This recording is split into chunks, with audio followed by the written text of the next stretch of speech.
Welcome to our channel. If you're concerned about privacy when using the FAFSA portal on a shared computer, follow these steps to manage your browsing history effectively. Step 1. Log into the FAFSA website using your FSA ID credentials to access your student aid information. Step 2.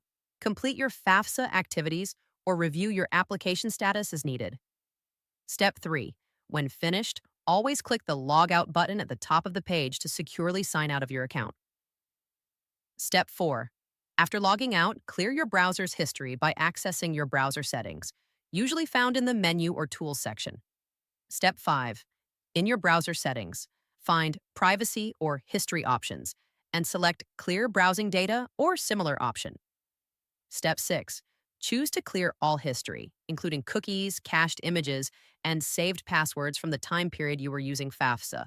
Step 7. Consider using a private or incognito browser window for accessing FAFSA, which doesn't save history, cookies, or site data. Step 8. Close all browser windows completely after clearing your history to ensure no traces of your FAFSA session remain on the computer. Don't forget to like this video and subscribe to our channel.